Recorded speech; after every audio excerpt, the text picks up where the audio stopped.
Hi everyone, I'm an addict named Kathy. Give me a hug. I've had so much trouble with signers the past couple times I've spoke, because then I start to talk and I can see him out of the corner of my eye, and then I start to watch him and I forget that he's doing me and I'm not supposed to watch him. I want to thank the Louisiana region for inviting me here. It's an honor to be here. And I haven't been in Louisiana for probably about like 6 years. And everybody's just been absolutely wonderful. I was saying to Dickie, I've eaten more in 2 days than I usually eat in a week. But it's just so good, it's so hard to stop. It's so hard to stop. So I want to thank everyone for inviting me. And I always want to thank God for getting me here. Not just here in Louisiana, but here to Narcotics Anonymous. I do believe that God brought me to NA and NA brought me to God. I definitely believe that, because the God of my understanding that I had before Narcotics Anonymous was not a loving and caring relationship. And as a result of that, I had to go through a lot of pain and misery to finally get to a place where I found a loving and caring God. And that was Narcotics Anonymous. So I'm like eternally grateful for that, because that's truly what has kept me here. And I don't want to, I don't want to scare anyone that's new, but recovery doesn't guarantee that there isn't going to be storms in life. I've been through my share of storms in recovery, and what it has guaranteed me is that I don't have to use, no matter what. And I have come to find out that no matter what, that the stuff I used to think was going to kill me, I didn't think I would survive my own feelings. What are you doing? Oh, I got a little bit better because I can't hear. Okay. I get louder as we go on, though. I really do. Bring it out. All right. Don't entice me. Okay. Where was I? See how fast that train will just stop like that? It's like so hard to like keep focused. I guess that's why God only gave us one purpose, huh? Before Narcotics Anonymous, I really didn't think I could survive my own feelings, and that I've been through some storms in recovery that seemed to be even more difficult than some of the stuff I went through in active addiction. But I have come to find out that the more I go through these things, the more I realize that there's no excuse to use anymore. And here's one thing I've definitely come to terms with, that using has never improved a situation in my entire life. I have never used and the situation got better after I was done. Anytime I've used, my situations have always gotten worse. So that's what I'm here to share with you. I'm here to share my experience, strength, and hope, to let you know, and anyone who's questioning whether they belong here or not, if they're an addict or not, to let you know that regardless of all those questions, that Narcotics Anonymous is a place where you'll find answers. And that's what I found through being here. That's what I found as solutions to my problems. And I just seemed like I was constantly stuck in problems. I'm just so relieved that... It was funny because I was seeing a guy and he said to me, he says, you really surprise me. He says, because when something happens in your life, he said, you immediately run to the steps and start working steps. And it surprises me how you do that. He says, I don't even get with, I'm still kind of caught in the problem. You're already working steps. And it was because that's what I was taught. I was taught if you want out of the pain, because I know, the longer I stay around here, the more I'm realizing that I would like life to be painless. That I still, even in recovery, thought that if I worked these steps perfectly some kind of way, life would be painless.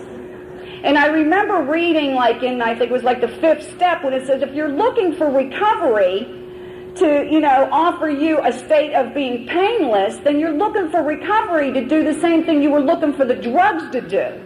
And that's not what this is about. This is about we found a way to get through the pain. You don't have to run from it anymore. So I believe, and I know from my experience, that through the steps and traditions of Narcotics Anonymous, there's a way out. And that's why I'm so grateful to be here, because I was talking to somebody earlier, because I heard woman share on self-acceptance, and I was saying life had gotten so bad that I really didn't think there was a way out. I kind of bought into the lie and thought I was going to have to die like that. And I talk about the steps and kind of like the experience of what happened inside of me as a result of working the steps, because my biggest problem in life was I had a very difficult time living in my own skin. And it seemed like there was too much pain in here, so I'm not confused why I go outside myself looking for relief. It's like a house on fire. I'm running for my life. It was too much pain in here, and it seemed like it was killing me, so I was trying to get out. I didn't know that I could, there was a way to, get it to stop. So I would always, try to go outside of myself. So that doesn't surprise me if I do it once in a while still today. I don't beat myself up about it because I don't run nowhere near like I used to. I don't run as long as I used to. I think I'm getting old, too. I don't run as long as I used to. I don't stay in places of pain as long as I used to. And I know that this is a process that I'm getting a hell of a lot better with. I know that I don't settle for less like I used to. I don't sell myself short like I used to. And I refuse to be abused by myself or anyone else. I refuse. Where before, I used to do that, and it would just be second nature to me. Matter of fact, I did it so much, I think it became natural. And through the steps and traditions of Narcotics Anonymous, I have found in me the ability to love and be loved. And I have found freedom from the bondage of, self-loathing and self-centeredness, which has always been the problem for me. I've never really been able to accept myself because I've never really liked myself much. So I'm going to share with you about the steps and how the first step is like being in the basement of this house. And I'm talking about, y'all don't have basements here, though, huh? I said to Dickie, where's the basements at? He said, that's water, honey. Anyways, it's like being underground. How about that? Does that work for you? Yeah. It's like being underground. It's like, when the text talks about being reduced to the animal level, where I really felt like I was walking like a zombie around, or being like an animal that I felt like a predator every day. I had reached a point where in addiction, I just every day would wake up. I was talking to a sponsee of mine that's staying with me, saying how she says, I know I did good, if I go, she has trouble sleeping. She says, I know I did good if I hear the birds, because I know I actually made it, till morning. And I was saying to her how I hated the birds.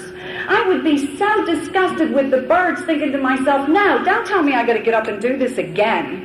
I can't even imagine that I have to get up and do this again, because I wanted it all to end. It didn't start out that way. It started out being fun. It started out with just a bunch of people that got high on weekends, and we would kind of party, and we would have fun. And I don't know when it took a course, but it turned on me. And all of a sudden it wasn't fun, and it was getting to be a job. There was some sense of commitment that took place there, and I don't remember agreeing to it. It just seemed like I didn't have an option to say no, I don't think I want to be in this relationship. It just seemed to be something that just took off and took me with it. And I didn't even know I had a choice. I remember saying, a boss of mine said that to me one time, where he had said that, Kathy, he said, there's only a slight difference between me and you. He said, the only difference is, he says, when using wasn't fun anymore, I stopped. And I thought, where was that choice at? I didn't have that choice on my test. There wasn't no, you know what I mean? Go on till you die. That was the only choice I had. You know what I mean? Don't quit. And a lot of it had to do with because I refused to surrender to the possibility of being able to control this thing. It's why it took me to the depths it took me, because I thought there had to be some kind of way I could get it together.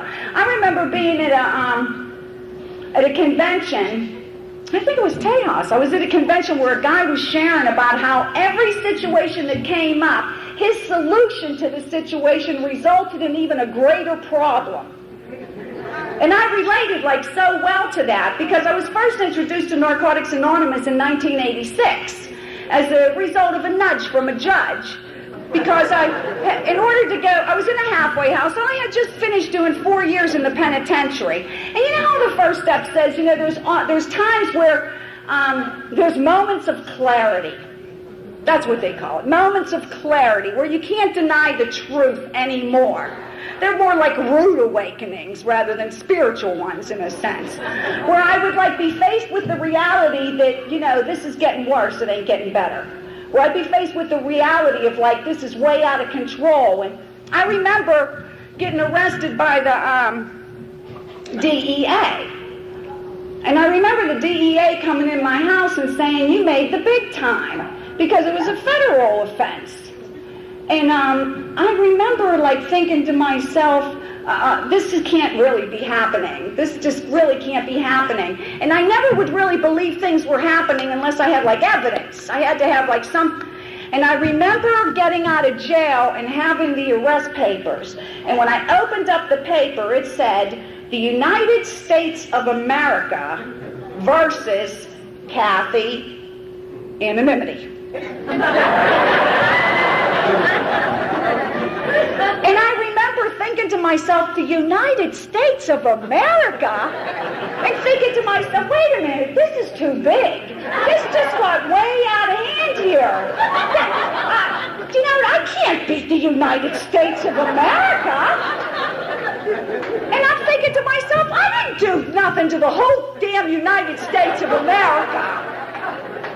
Now, come on now. You're making a federal case out of this, like for real.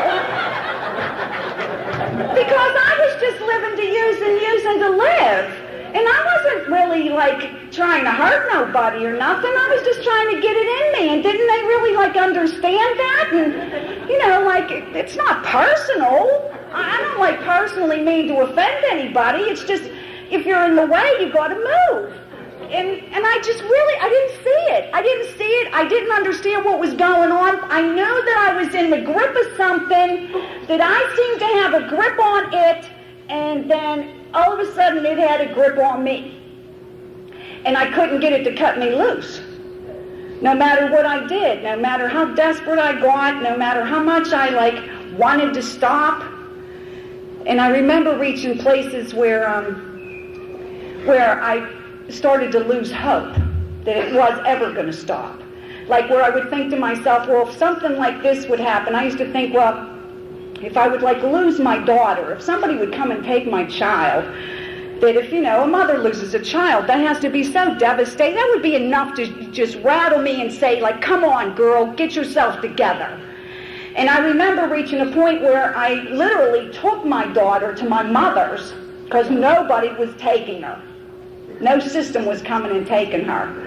And taking her to my mother's and telling my mother, you have to take her. Because I can't do this. I can't keep track of all the stuff I need to do and the people that I'm associating with, and you got to take her because I can't care for her, and I'm afraid what might happen to her. Because I was with some really treacherous people. And there was pistols getting pulled and people busting in doors and she would cry. I remember the police busting in the door one time and they're threatening to take her to a detention center if I don't give them the drugs. And I got the drugs, but I'm not giving up the drugs. And I remember her standing there crying, pleading with me. Mommy, please just give them the drugs. Please, Mommy, they're going to take me. It was a juvenile center. They're going to take me to this juvenile. Please, Mommy, don't let them take me. And I remember looking her dead in her face, and she had to be 6 or 7. And I said, Marcy, shut up. They're not taking you anywhere. And I refused. I refused to give up the drugs. And my mother had to go get her. And it was all based on, because no matter what, I had to use. And it didn't matter what I had to sacrifice to do it. If I had to sacrifice, I remember the first time I turned a trick. And I used to think to myself, oh, girl, please, if I ever have to do some shit like that, I'm through. I don't even have to do it. If I even think of doing it, this is a done deal, it's over. I'm going right to the treatment center or I'm going to jail and just say, take me. Because I just can't imagine sinking that low. And I remember the first I made a decision that I had to turn this trick. And I tried to convince myself that it was a good idea because it was a really good connection and it had a lot of money at the end of it. And so at least it was for a lot of money. And I remember not knowing that I was like literally selling my own self-respect and dignity. I didn't know that. And I didn't know there wasn't a price. I didn't have no idea that there was no price on that. I didn't know. But I knew something had a grip on me, and I had to do what it said. And I remember getting sick in my stomach. And I could feel like I was going to throw up. And there was something in my head that said, look, you got to do what you got to do here. Regroup, get yourself together, and let's get this over with. And something inside me just like shut everything down, and I did what I had to do. And as soon as I was done, I couldn't get to the bathroom fast enough to throw up. And I remember realizing while I'm throwing up there, thinking to myself, I'm literally sick of myself. I am sick of what I've become. I didn't plan on it to go this way. It's just started out with a bunch of us just having some fun, and you know what I mean? Just like, doing this once in a while, and now all of a sudden it's like 24/7, living to use and using to live, and I can't get out. I'm thinking to myself, there's no way out. I'm never going to make it out of here, because I came here in '86, and when I came as like a conscientious objector. I would sit in meetings and think, oh, these poor broke down dope fiends with no hustle, I feel so bad for them. They're so pathetic, look at them. And thinking, look what they've resorted to, congregating in basements of churches. It was so sad. It was almost as bad as a dope fiend turning into an alcoholic or something. It was really sad. I was just like so crushed that, you guys would go down like that. And I used to think that to myself. I'd sit in meetings and think, come on, regroup. You can do it. Get yourselves together. You don't have to live like this anymore. I was like such a mess. And so as a result of that, I couldn't get anything. I heard things, but I couldn't get it. Because there was too much, and it's a lot of what the second step's about. It's about being in this basement in the dark and getting a little ray of hope, just a little glimmer of light, just this slight possibility that there's a way out of this hellhole. And I remember coming to meetings, and we were talking about this earlier, and I was so sick. I came into meetings, and I came and I had a habit still. They put me out of treatment. That was another night. I couldn't go anywhere in integrate. I had a terrible time, just following any rules at all. And when I was in treatment, they used to call me Marvin, for Marvin Gaye, because I would walk around the halls saying, what's going on?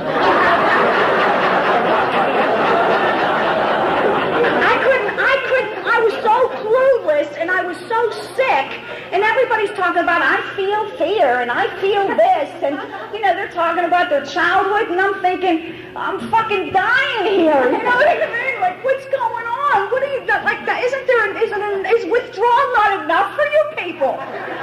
Did you have to, dig all this other stuff up, too? I just felt like it was too much to bear. And I got thrown out of there, too. So when I came to Narcotics Anonymous, I was at the end of the road. If this didn't work for me, I was dead. And I don't mean if this didn't work for me, I was dead. I mean, if this did not work for me, I was dead. I had nowhere else to go.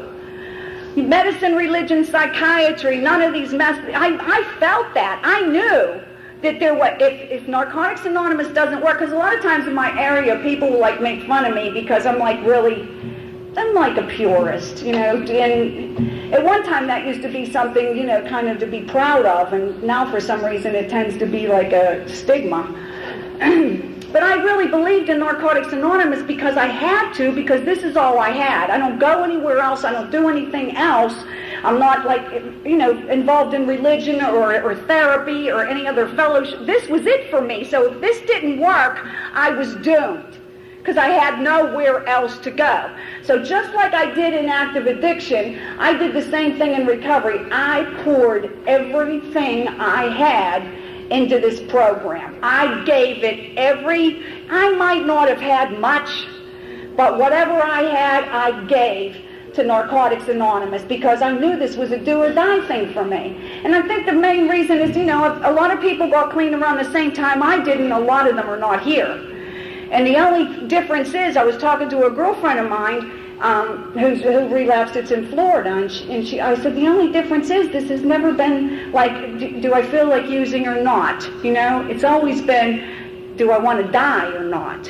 And I've always kept it like that, and it's always kept me clean when others have used, because I have never thought of this as just not using a drug. I have always thought of this as like life-threatening, do it or die.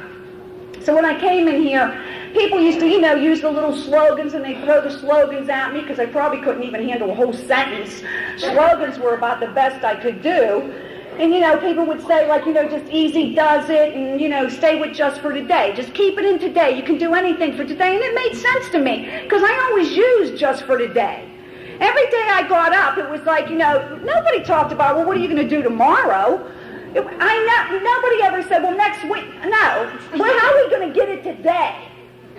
And so I could get with, okay, I'm just going to do this recovery thing today. And I remember a guy used to be in there, and he says, I'll tell you one thing, if this doesn't work, I'm using tomorrow.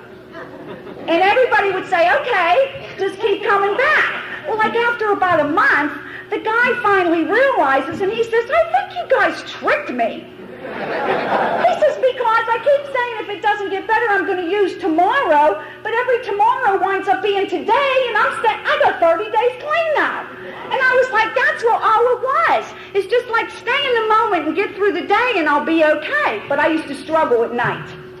I had a really hard time at night because the night seemed so long and so quiet, and all I was left with was my thoughts. And they seemed, it's like stereo gets turned on in here. Like there's this noise that starts to happen, and then all of a sudden there's like, shh, shh, it's quiet. And it would pump up, the volume would pump up immediately, and all these thoughts would come, and there wasn't one thought that offered me peace. They were always scary thoughts. I had like several cases pending. I was on violation of parole. I hadn't had my daughter. I had abscesses all over me I was a mess. And it didn't look like, and I remember I used to say to people, like, all these, like, the just for today is cool for maybe like the reefer smokers and the pill poppers or something, but do you got something bigger for people with bigger problems? Because I'm in trouble here and I need help bad. You got to have something more. Give me like the big gun stuff, and just and they'd be like keep coming back, and people would laugh, and I would think, what the fuck is so funny? I don't think nothing's funny here. I'm dying. But people look like they seemed to know. They seemed to know what was going on with me. And I remember I came into a meeting one time, and I said to them, I raised my hand, and I said, just for today is cool, but what do you guys do for just for tonight? What do you do at night? How do you get through the night? And I remember I had written this poem, and I used to say this poem to myself at night to help me fall asleep, because I couldn't sleep. It just seemed like I'd close my eyes and I could see right through my eyelids, and I couldn't get any peace. There was no rest, and I was so tired. I was so tired, and I just wanted some rest. And I wrote this poem, and I would say it, and it was called, Just for Tonight, I'll Be All Right. In the quiet dark of the evening, my thoughts will not deceive me. I have faith in God above. I believe He's full of love. I have a ship to weather the storm.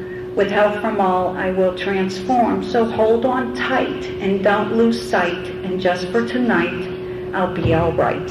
And I used to say that over and over again, because what it did was, it got me to believe in something else.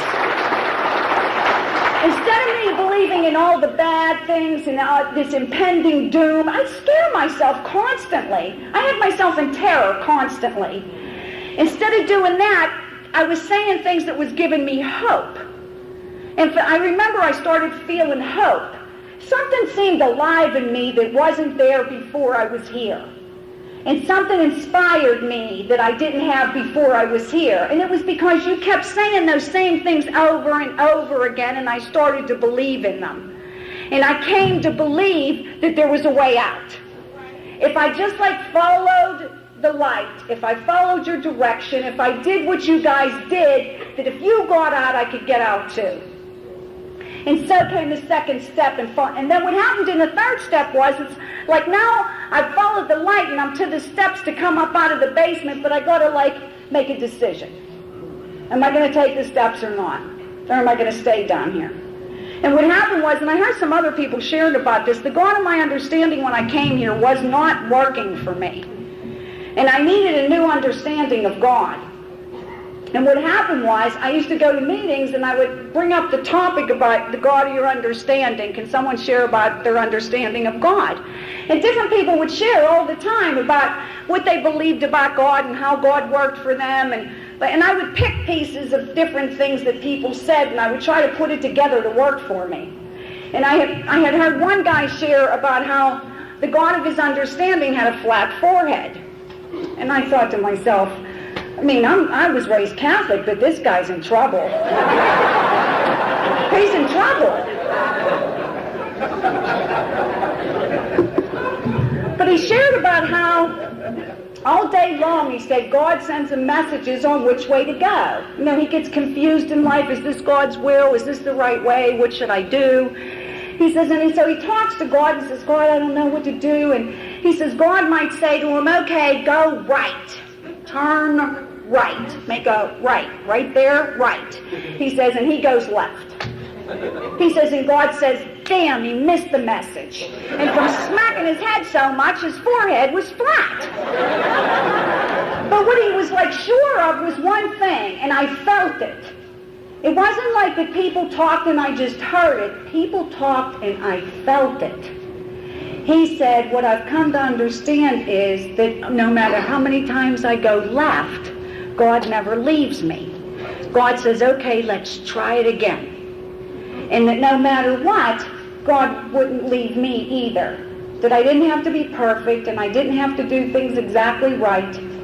And that God would keep being there for me. Because the understanding I had of God before that was that if I didn't do it the right way, then, you know, I suffered the wrath.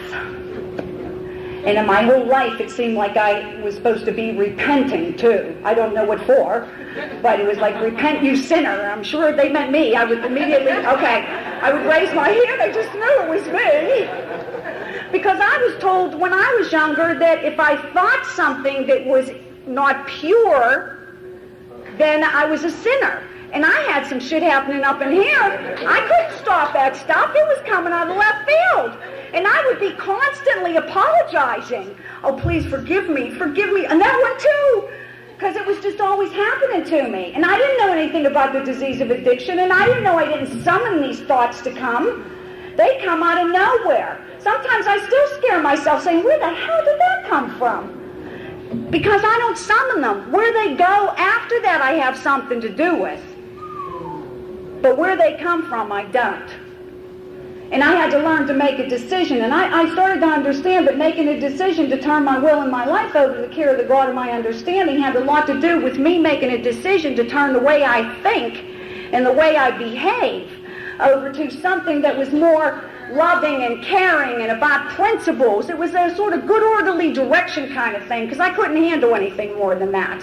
And the direction was coming from you guys. It was coming from the literature. It was coming from the principles. Practice the principle. That's all. Whatever you used to do. I heard people say to me, whatever you usually do, don't do that. And I'd be like, well, then what do I do? Just don't do that. You'll have to try something new if you don't do that.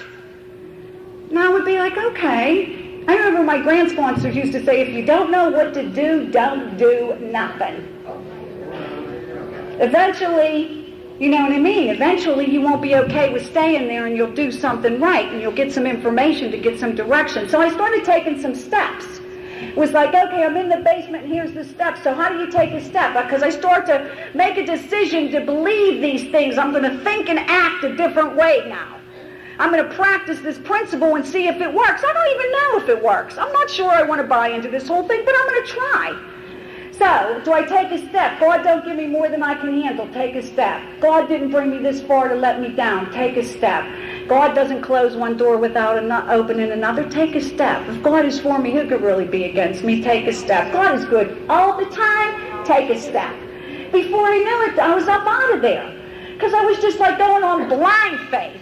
I didn't know for sure if it worked. I knew that if I tried to believe in it and I tried to live it, I felt better though. I knew that. I knew that there was something inside of me that was finally being...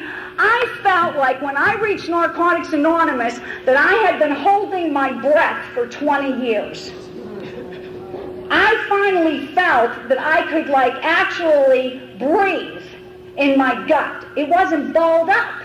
It wasn't all knotted up in there like it had been. So something had to be working. Even though I couldn't explain it, I could feel it. That I was finally able to take a deep breath and all that stuff wasn't in there. And what happened in 4 is I get to the top of the steps and I open the door, and the 4th step talks about making a search and fearless moral inventory. But when I open the door, it's dark in this house because I haven't been up here for a long time. And I have to really, I always say this, it's all I have to work with is a pen light, because it's through the pen we see the light.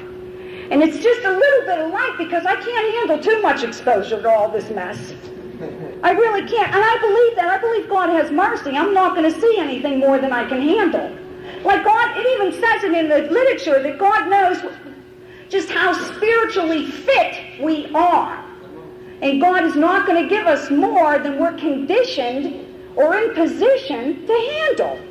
So no matter how searching and fearless I am, I don't really have to worry because I'm not going to get exposed to anything more than I can actually digest here. And what am I looking for? I'm looking for the confusion and contradiction in my life. So what do they mean by that? Well, let's just say, for instance, when I was growing up, I bought into some things and I learned different ways to take care of myself that didn't work. But I didn't know what else to do, so I did them.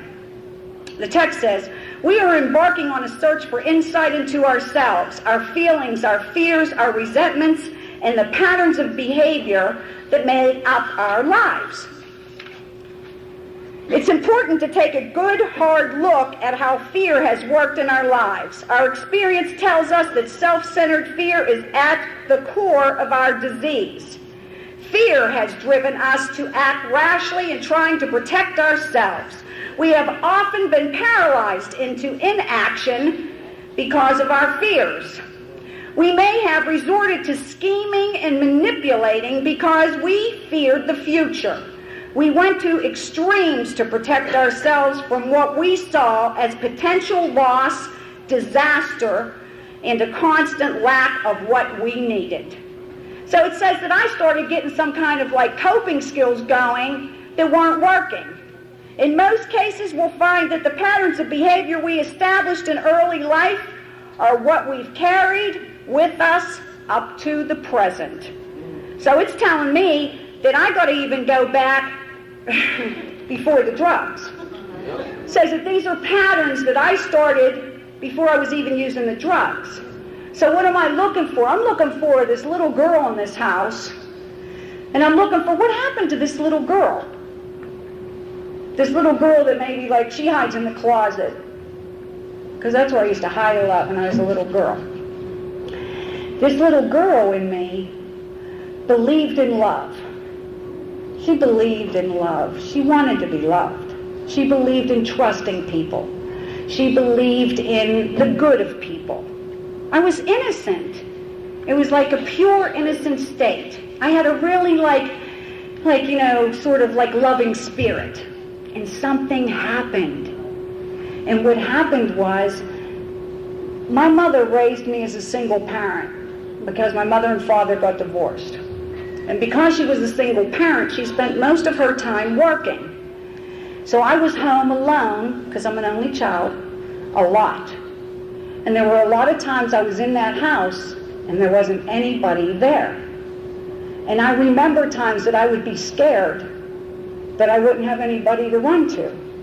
And there were times that I felt so alone, but there was nobody there to comfort me. And there were times where I just wanted somebody to tell me that they loved me, but nobody was there to respond when I'd cry out. So I started to believe at a very young age that it was better not to need any of that stuff than to need it and hurt because I couldn't get it. So I convinced myself I had to be like 6 or 7. I convinced myself that an attitude of indifference was the way to cope with that. Just told myself, if you don't care, it won't hurt. Because caring is what's hurting you. And I started to live life believing that I didn't care if she wasn't there. And I don't care if my dad shows up.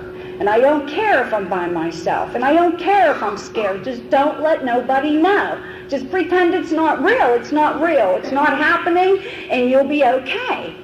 And I did that for a long time. I would dust myself off, and I would like get myself together, and I'd say, come on, just don't get scared now. And I would talk myself into like not being okay with where I was. I started to not validate myself. I'm talking about self-abandonment here.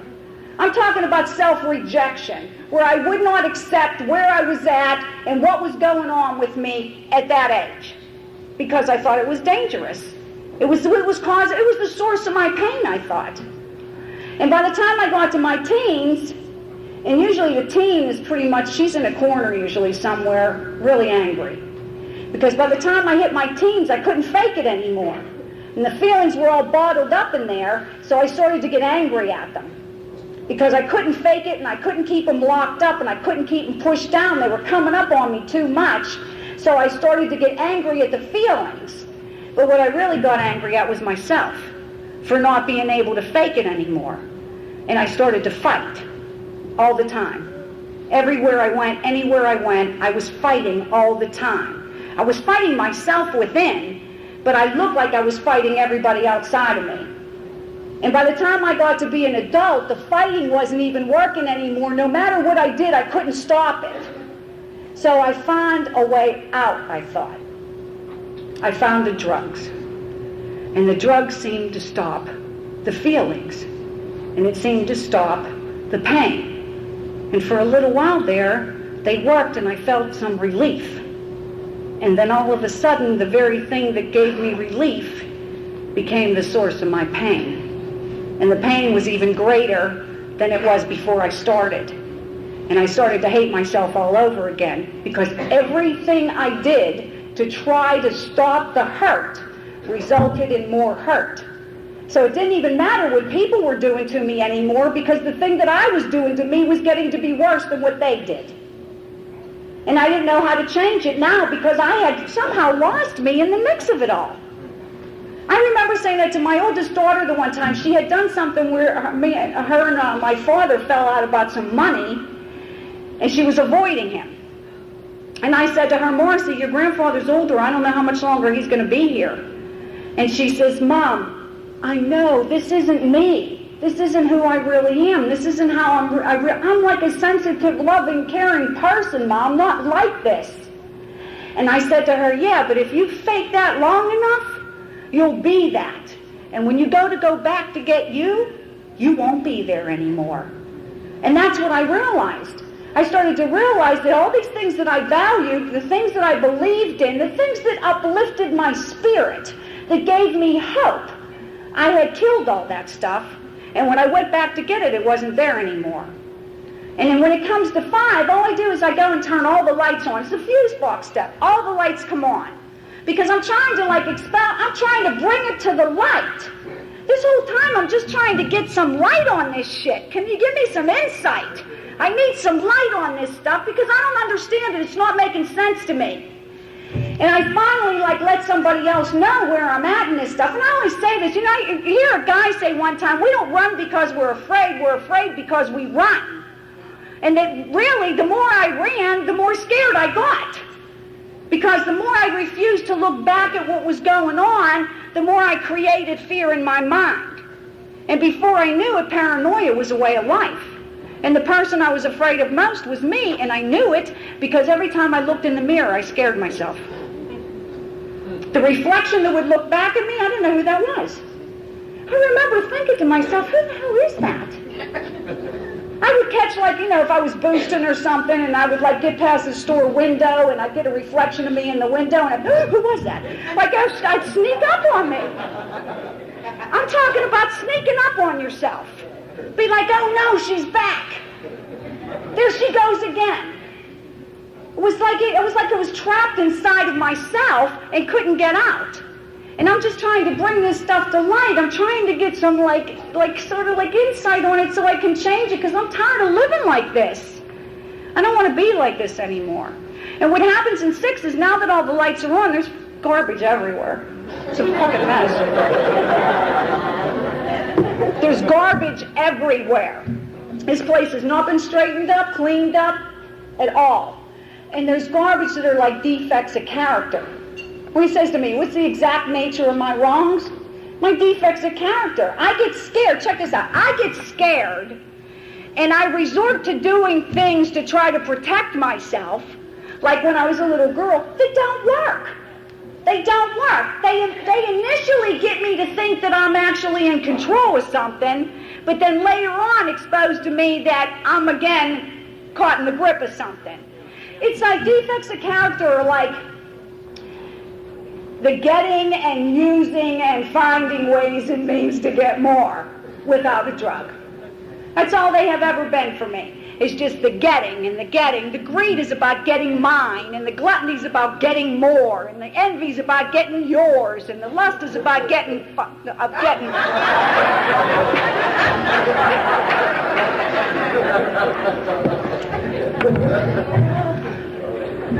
And they're all in there, and they're all running around. It's like havoc. Remember, I used to go to galleries up in the Hill District and knock on the door, and I remember I would walk in, and everybody be doing shit everywhere, and there'd be a smell that would come up out of there too. And I remember I used to think to myself, what is that smell? Because it would smack me dead in my face as soon as I went over the doorway. And I used to always think it was them that smelled. And I didn't know. I remember I used to hear a song, and the song would say, the smell is, it's death. There's death around us. And that's what it was a smell of. It was a stench of death. And it wasn't necessarily a death of a physical nature. It was a death of a spiritual nature, which is, stench is much worse. It's a much worse stench. And I kind of felt like that on 6. It was like the lights came on, and it's a damn gallery up in here. And everybody's running around doing stuff, and it just doesn't smell right up in here. And there was pride that was up in there, and pride would always have me save my face. It was important to have face. I had to look good no matter what. I remember, like pride would do things like, if I would be in a relationship with someone and we would break up, my pride would say, he wasn't shit anyways. I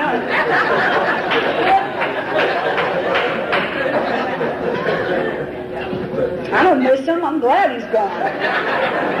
And he didn't fuck no good neither.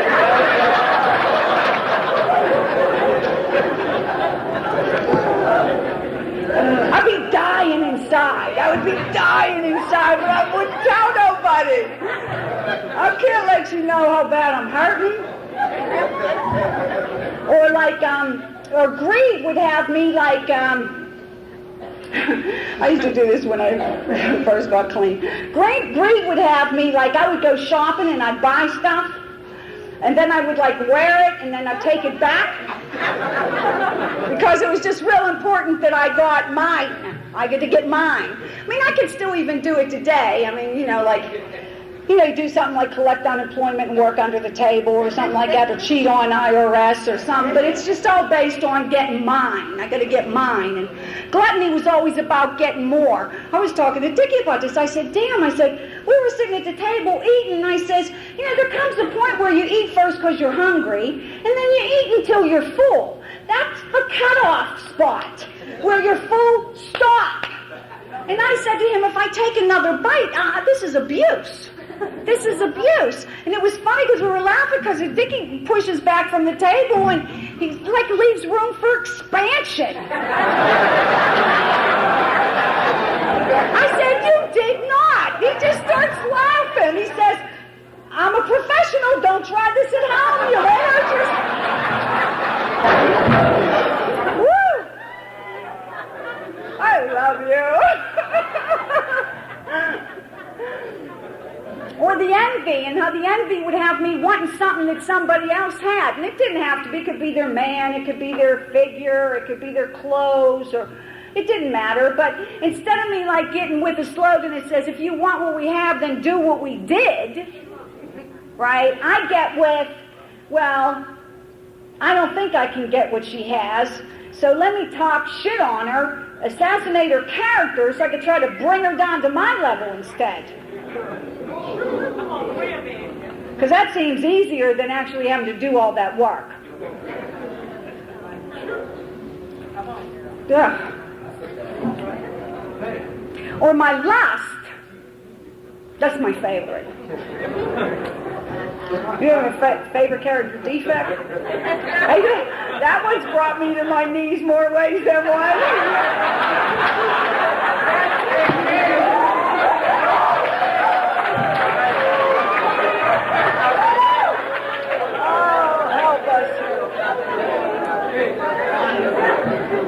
Oh, yeah. It's hot up here now. Woo! Like my lust would have me have this injured reserve list, I'd like to call it. I call it an injured reserve list, okay? So that like if I'm in a relationship with somebody, I would always have these like guys on the bench that were on my like injured reserve, just in case something happens and, you know, you need somebody to fill in. You never know.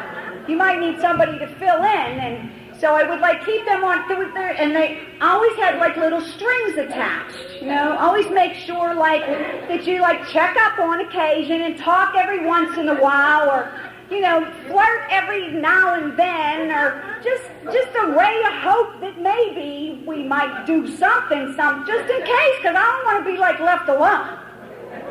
So, and they're like on the injured reserve list because I injure them and have reservations that I can't do it alone, that it's impossible to do it alone, you know. And sloth is there too. That one I couldn't really understand too well because I'm a mover and a shaker. I do things. I stay busy. So I used to think that, you know, that's not lazy, being lazy, procrastinating, that's not part of, I don't have that defect. But what I came to realize is that I stay busy doing nothing so that I don't have to take care of doing something. Like I'll have things that I need to do, but I'll be busy doing things I want to do so I don't have to do the need to do things. And they just keep getting put off and put off and put off, and they never get done, but I look busy, I'm busy. And they're all in there, and they're all just running around rampant, crazy, and I start to realize that no matter how much I try to control these things, that I can't stop them. On my own, I can't stop them. I know, I believe that, like, you know, we get to 7, and it's like I finally say, okay, this stuff's garbage, God. It's garbage. It's not working for me. It's damaging my spirit. It's causing me more pain than relief. I get short-term pain and then you know, long-term gain if I do it the spiritual way. But if I do it the defective way, then I get short-term relief and long-term pain. But sometimes I'll compromise because it seems like the short's taking too long, and I want out quick. And sometimes I feel like I'm getting pushed to the edge and I need a breather for just a minute. Can I just get a breather for a minute? Just a hit of comfort for a second, and then I'll regroup and start over. But I'm never ready to start over, and I never have enough energy to get through it, and there's never any breathers because this disease does not rest. So I put the garbage in the bag and I say, God, take it. It's garbage. It's not working for me. Take it. And then what happens in 7 is I say, God, hold up a minute. I think I threw away something I really need. And I become a garbage picker. I go through this, can I clean this shit up a little bit, some kind of way, and make it work? Maybe I don't like have to be promiscuous and, like, you know, have, like, you know, sex all over the place, but can I, like, flirt still or something? Can I do something? Regardless of which way I did it, I always got fucked regardless. It didn't matter, because I would find myself in positions where I had taunted 3, 4, 5 guys, and they're all arriving at the same time saying, pay up. And I'm like running to try to avoid them, and now I'm like avoiding meetings because I don't even want to run into them. I've had myself backed up against the wall more times than I care to share. So what happens in 7 is I get exposed to, look, here's a good one. In 7, I get exposed to, this is a big humility hit for me. I was recently in a relationship that was very long distance. I was in Pennsylvania, he was in Texas. So I had been in this relationship for about over 10 months, which is really good for both of us because long distance will make work some principles, it really will. And I had been seeing a guy off and on. It was one of my selective sex casual companionship moves. Oh, God. And when I got involved in the relationship, I stopped having anything to do with him because I refused to do this injured reserve stuff. It has sabotaged more than one relationship in my life, and I'm sick of it. So I said, I'm going to commit to this relationship. I'm bringing all of me to the table, and I'm going to do this the right way because I'm tired of sabotaging my own happiness. It's bad enough when life and life's term shows up, but when I know I'm doing it myself, I start to hate myself. I really do. So I said, I'm tired of this. I'm going to do this the right way. I'm putting everything I got into it, and I'm going to be about something this time.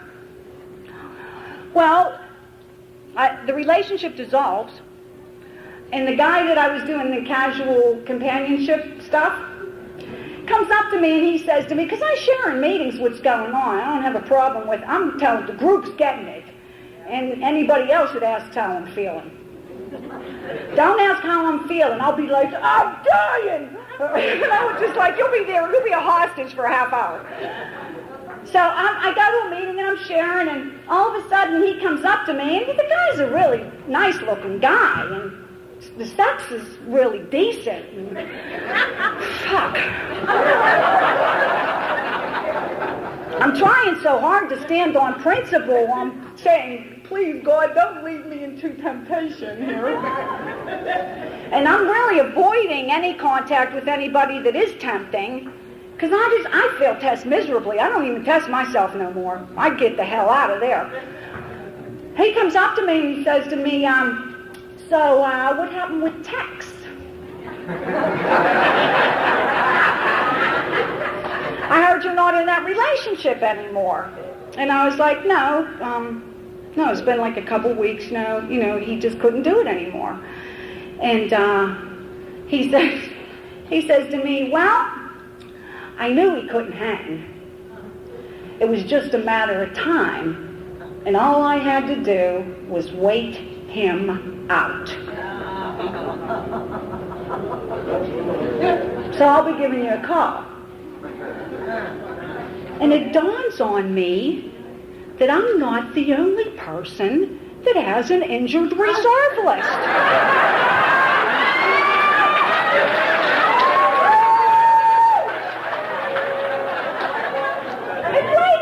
Doesn't he know that I'm the injured reserve list creator?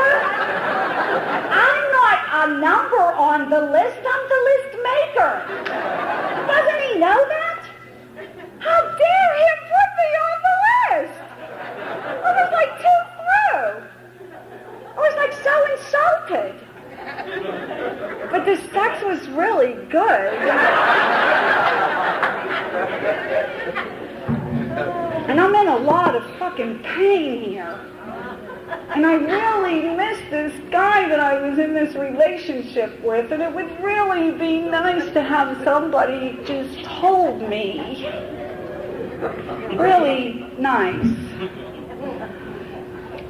And I come to terms with that I've spent most of my life looking for love and settling for sex. And that my biggest problem has been that I try to fill a spiritual hole through a physical hole. I know you women know what I'm talking about. Look, I remember, wait a minute. I sponsee of mine talking about she was in a marriage that was pretty solid, but an old flame of hers popped up, she said, and she was ready to slide off. And she says, girl, we've been talking and blah, blah, blah, and I got the hookup and I'm good to go and it's like on and blah, blah, blah. And I'm like, you really better check yourself because, I don't know if you can handle the pain. And she's being all silly because she's locked in, she's going. It's already, her decision's been made. She says to me, what pain? The pain whenever he goes in. And I said, no, the pain when he comes out.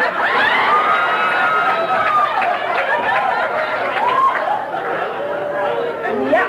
And I know you guys don't think it's the same thing, same difference though. It's like, guys, you guys look for somebody, you need to be plugged into a higher power and instead you plug into a, what is it, pussy power.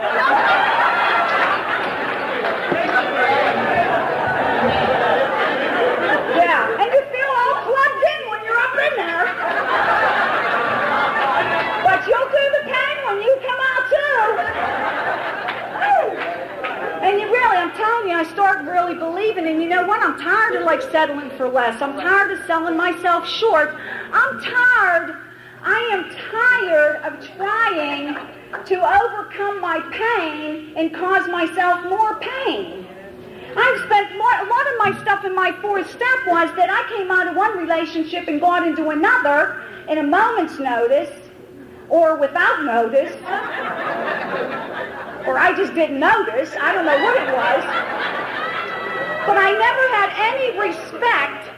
any respect whatsoever for grieving the loss of that relationship. I never took the time to just grieve it and miss it and be sad about it and let it go. Never did I do it. I always said he wasn't shit and he wasn't all that and fuck him. But it wasn't ever really like that. Some of them weren't that great, but it wasn't this time. This was a time that it wasn't like that. I really missed him. He was really all that. I really loved him, and I just was dying inside, and I just couldn't see how I could, move somewhere else and pretend like that didn't exist. That I was really tired of just, abandoning myself. How can I be, upset with him whenever I abandon me? And then literally go and get myself fucked too. I can't keep doing this. Just sit in it and be in it and get through it and get to the other side of it. It's not going to kill you. You're not going to die from these. You will survive your feelings. You will survive your feelings. And what happens in 8 is I start to put some people on the list in 8.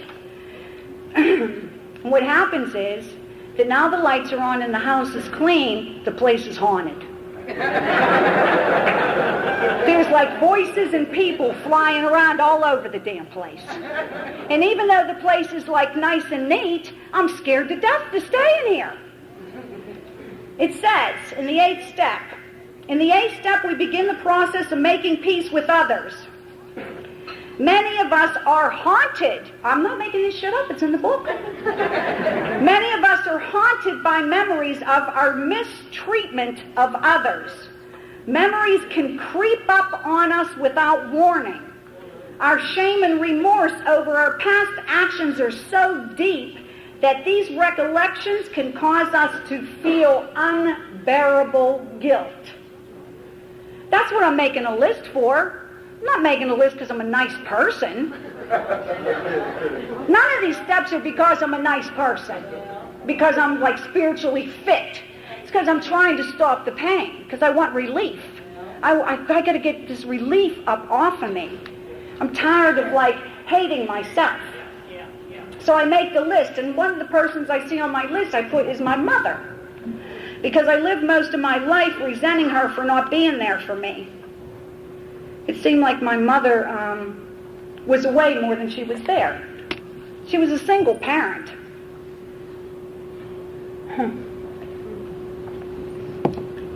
It's really something because I was so resentful of my mother and so bitter that she didn't give me what I needed, so that whenever my mother would say she wanted something for me, I would do the opposite in spite of her. And because I spited her so much, I destroyed my life.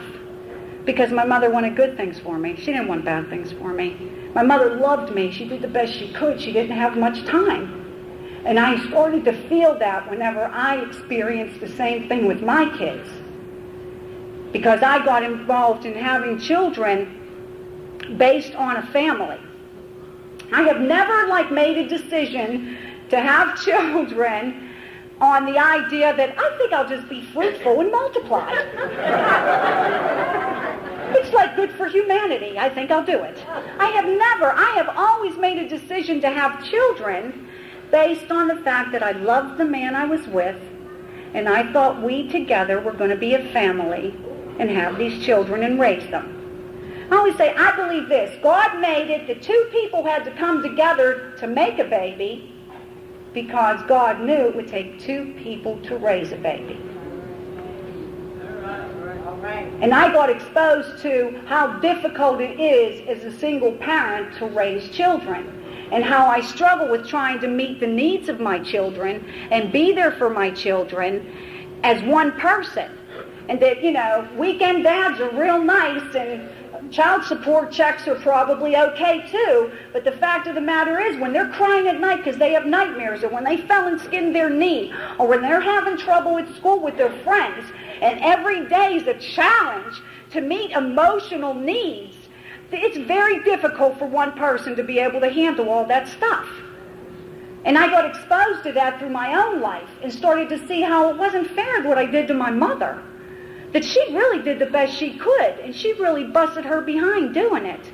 And that it wasn't right. That I wanted this relationship with my mother that was loving and that we were together and we spent time together. So I said, you know what? Here's what I'm going to do on this 8th step. I'm going to start spending time with my mother. Because if I wanted this relationship, if there's a little girl inside me that wants this relationship, check this out. Maybe it's not too late to have a happy childhood still. Maybe I can bring myself to be with my mother, spend time with her, and do things with her, and I can get to know her a little better, and the little girl and me can get to be a part of her life. So I started hanging out with my mother. It wasn't birthdays and stuff like that, but we started doing things together. Well, last week, I bought tickets to this circus, and my mother was like, what are these? And it was an adult circus, but she wanted to go because she wanted to be with me. And we went to the circus together, and my mother was thrilled. And I looked over at her, and I could see a little girl in her that was really happy to be at the circus. I was like, look at her. She was in awe. And her light, there was shining in her eyes. And I thought, wow, I did this. I took time to be with my mother. And on the way back, I said to my mother, Ma, did you ever go to a circus? And she said, no. When I was little, nobody ever took me to a circus ever. She was raised in a family where my grandfather drank all the time, and they didn't do much of anything either. And she was getting yelled at all the time. And I was like, wow, I said, that's really cool. Then we did a first together. We actually did a first together. And she looked over at me and she said, you know what? I've done a lot of my first with you. Thanks a lot. And I thought to myself, damn, this whole time she was there, and I didn't even know it. I was so caught up in what I wasn't getting that I never even got to see what I was. And then I actually have a relationship with my mother now that is she's so happy that I'm clean and living life the way I am. She can't tell me enough how proud she is of me. And I can't tell you enough how proud I am of her. And then comes the 10th step, and all I got to do is keep this house in order now. I'm just trying to keep it clean and keep it in order. Don't let it get messed up again. What I started to realize in 10, though, is that a lot of times in life, I have settled for things because I was afraid to pursue them.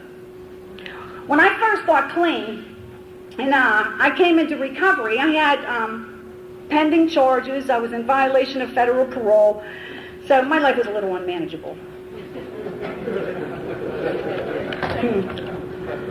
It says the 10th step furthers our spiritual healing in a different way by creating an awareness of what's going on in our lives today. Everyday life presents us with new challenges.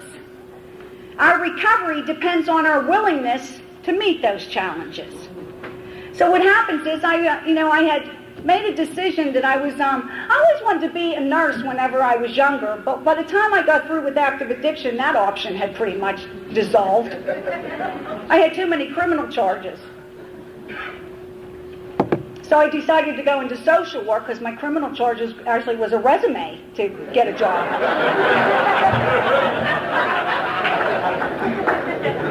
And for the past 11 years, I've been working in the field of social work. But the problem has been that I have never been able in this field to make enough money to take care of me and my 2 kids.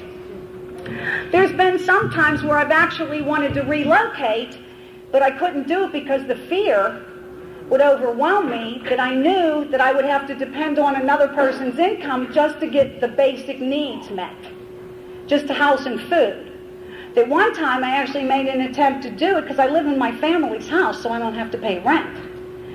One time I actually just tried to move to the other side of Pittsburgh, which was as big as I could handle. And my biggest fear of not being able to make it came true. And at 10 years clean, I almost found myself penniless and homeless with 2 children. So the fear was even validated, and it just locked me in even more. So I knew that even though I was in this long-distance relationship, that I wasn't going anywhere. I knew that. And I knew from talking to him he wasn't going anywhere either. But I really had the desire to go somewhere. And I couldn't because I was locked in my own fear. And even though the relationship dissolved, the fear didn't. It was still there. And I happened to go to a fundraiser the one night for our convention. And while I'm up there, I see a girl that I used to sponsor. That even though I don't sponsor her anymore, that I love her just as much as I did when I did sponsor her. And it was good to see her. So I said, how you doing? She says, I'm doing really good. I just got into a nursing program up at this hospital, and I'm going to be living at the dorm. And I said to her, how the hell did you do that? I know she got a criminal record. How'd you do that? She says, well, after 10 years, you're allowed to apply to a program, and they take your record under consideration, and to their discretion, they can let you in or not. So you can actually apply. It's been past 10 years. And I could feel the possibility of the dream that I had, maybe it really could come true. Maybe I could really do something more. Maybe I could actually have something happen here that I didn't think was possible. And as I'm getting ready to leave, I see another sponsee, and her husband's part of the fundraiser for the convention. And I'm asking them, just out of, and I'm not a real sociable person. I'll pretty much come and go, and, but I saw her, and I love her, and I said, how you doing? She says, I'm doing good. And I'm like, oh, Fred, how are you? And he's like, I'm okay, too. And she proceeds to tell me that he's filing for a pardon. What, a pardon for what? He says, I'm filing for a pardon to have my criminal record expunged. I said, well, shit, pardon me too. I want a pardon. So he starts telling me how I can get the application for the pardon, and I fill out and now I got the application for the pardon. And I go over to school, and I put the application in for the nursing program, and she says I have to fax her my criminal record. It's an ugly thing, but nonetheless, the fact of the matter is that I'm facing fear. I don't know if this is a go or not. It doesn't even really matter if it's a go or not. What matters is I'm facing fears, I'm taking risks, I'm going beyond my wildest dreams here. That's what matters.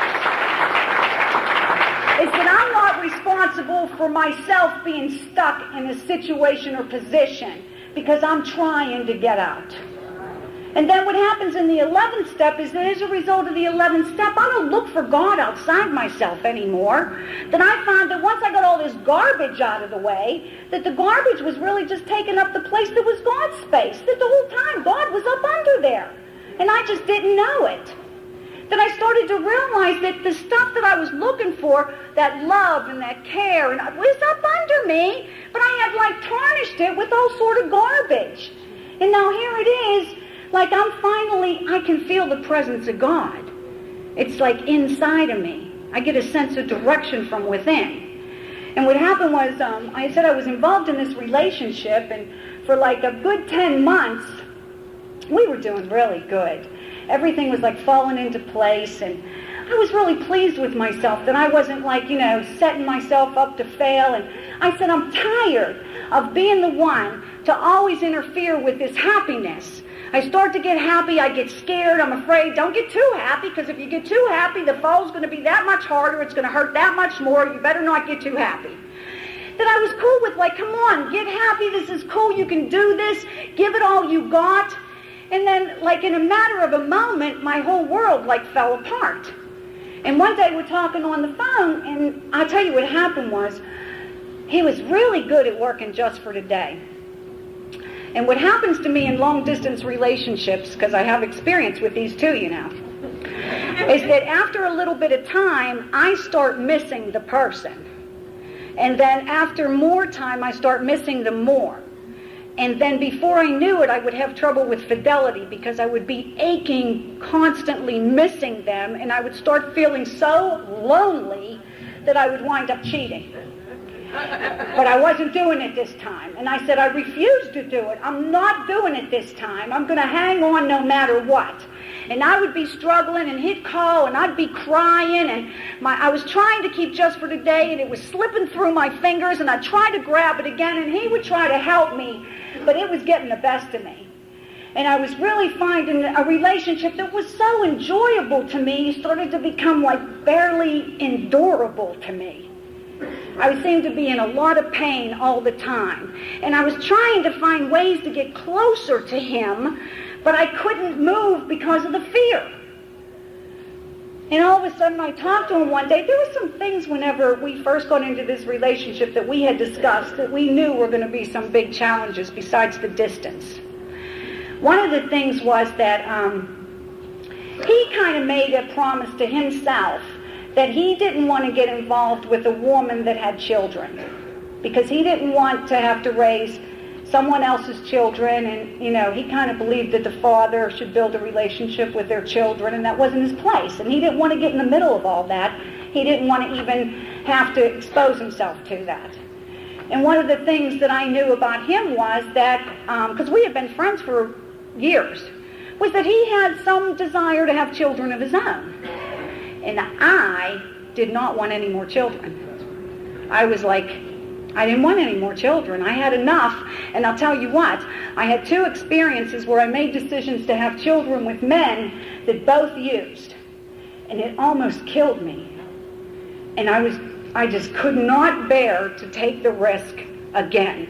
And I couldn't handle, I'm telling you, the last time I thought I was going to wind up permanently insane. I was ready to take myself. I've seen too many women in my area wind up on medication over depression when they're left with the reality that they have to raise these kids by themselves on their own with very little income. And I've seen some women just use because they couldn't handle it at all too.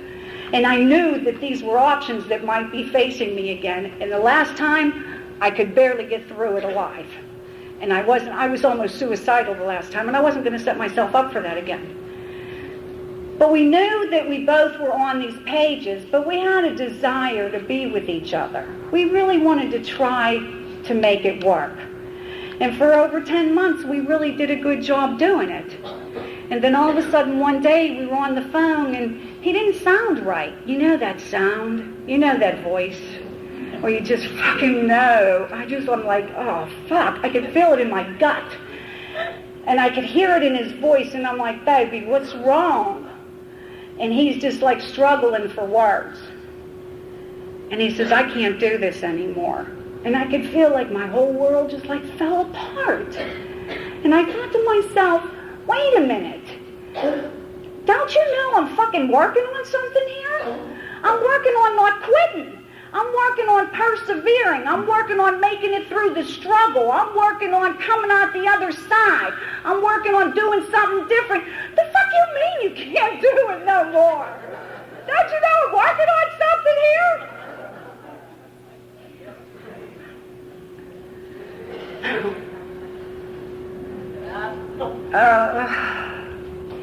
And I started to really struggle. Spiritual warfare started going on inside of me because the disease knows when I'm hurting, and the disease knows when I'm scared. And I started getting this spiritual warfare inside of me, and I started hearing myself say things to me like, if he really loved you enough, he wouldn't have left. So he never really loved you at all. And he just perpetrated the whole time. And it was all a big lie. And I'm starting to buy into it, and I can feel the depression pulling me down. I can feel my spirit getting ripped apart. And I want to grab onto something that's of love, because I know that can get me out of this. But I don't know how to do it. And all of a sudden I hear another part inside of me say, no, that's not true. That's not true. It's a God part of me that calls out to me and says it's not true. Look, it says in the 11th step, it says, it is said, for meditation to be of value, the results must show in our daily lives. Or the results must show in our daily lives. That means I have to practice these principles.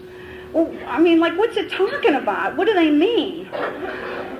I'm talking about I hear another voice inside of me that says, no, that's a lie, that's bullshit. Here's what the real deal is. The real deal is that he loved you so much that even though he knew that he had to face all these challenges and all these struggles just to be with you, he was willing to try anyway. And how come I can believe that? I can believe it because I was willing to try too. And that changed everything inside of me then, because it was about love. How do I know about love? I know about love from the Narcotics Anonymous program, from Narcotics Anonymous introducing me to the God of my understanding. I know about love because the 11th step tells me that meditation for me is listening to the answer. And my answer from God is, do unto others as I do unto you. Love people the way I love you. So let me ask myself, has there ever been a time I've left God? Have I ever walked away from God and said, you know what, God? I can't do this anymore. It's too hard. Has God said, no, you have to stay? Never. Has God said to me, baby, you go ahead and go wherever you think you need to go. You look for happiness wherever else you think you can find it. And if you don't find it, I'll be right here waiting for you. Isn't that what God said to me?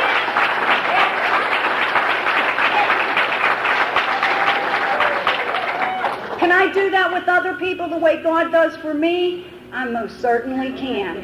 Because I have come to understand that it takes more love to let somebody go than it does to hold on to them, creating claw marks.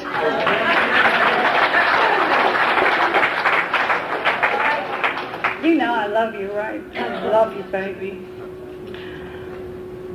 11th step. We see that regardless of the presence or absence of material success in our lives, we can be content. We can be happy and fulfilled with or without money, with or without a partner, with or without the approval of others. We've begun to see that God's will for us is the ability to live with dignity, to love ourselves and others, to laugh and to find great joy and beauty in our surroundings. Our most heartfelt longings and dreams for our lives are coming true. These priceless gifts are no longer beyond our reach. They are, in fact, the very essence of God's will for us. That's what I'm talking about. I'm not saying I'm not sad. I'm not saying I don't miss him. I'm saying that I love him so much that if he needs to do whatever it is he needs to do, go ahead and do that. but I am not going to stop loving you just because you decided to do that. God didn't say to me, if you don't stay right here, I ain't going to love you no more. I'm only going to love you if you act a certain kind of way. If you do this, then so you should suffer, and you will pay with my wrath. My God don't never say no shit like that. Never. I had a God that said that. I had a God that tested me too. That's not the God of the understanding I have today. My God says, I love you no matter what. You are perfect to me. And I love you and I'll always be here for you. And see, I start to understand that as a result of that, this 12th step is about me. It's open house. This ain't old stuff. I just had this shit happen a month ago. I'm still struggling here. I'm working just to be of love. I'm doing good.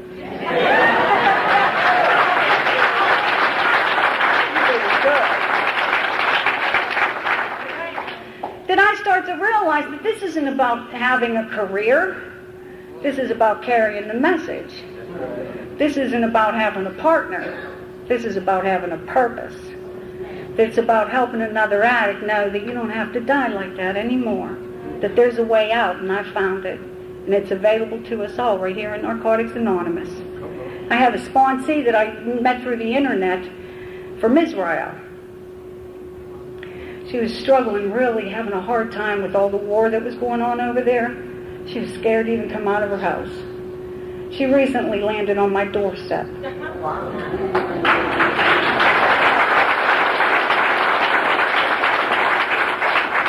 So she's staying with me now. She only has a visa for 6 months, but she's happy just to be in the States. She comes to my bedroom and sits on my bed. She tells me she feels safe in my house.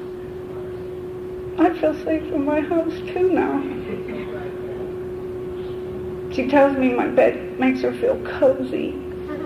I feel cozy too. I wouldn't have went to the fundraiser if it wasn't for Jenny coming to the States to my house. I went to the fundraiser because I wanted to introduce her to some people so she didn't feel so like, a stranger. I went to the fundraiser for Jenny. And at the fundraiser I was told I could be a nurse and I can get pardoned.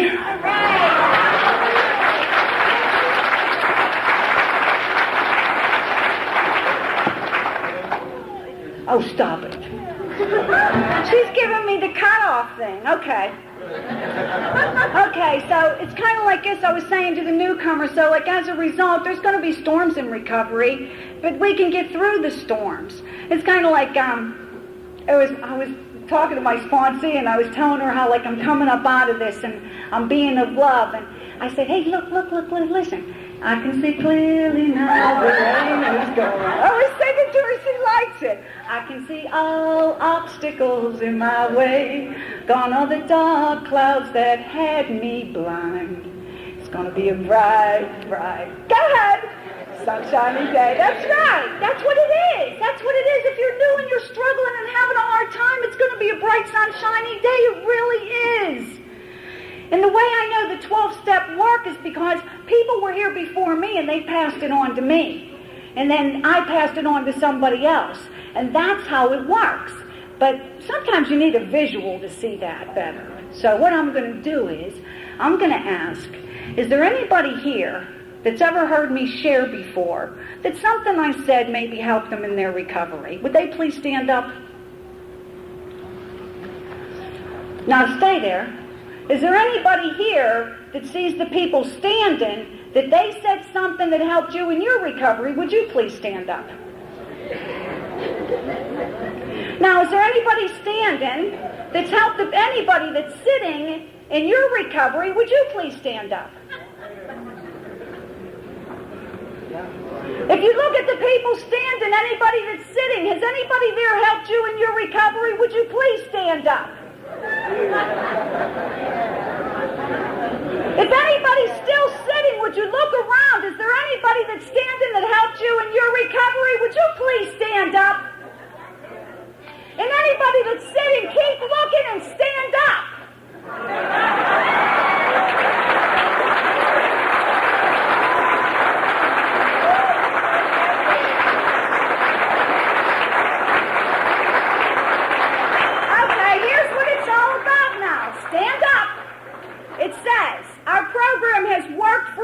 and is available for others interested in recovery.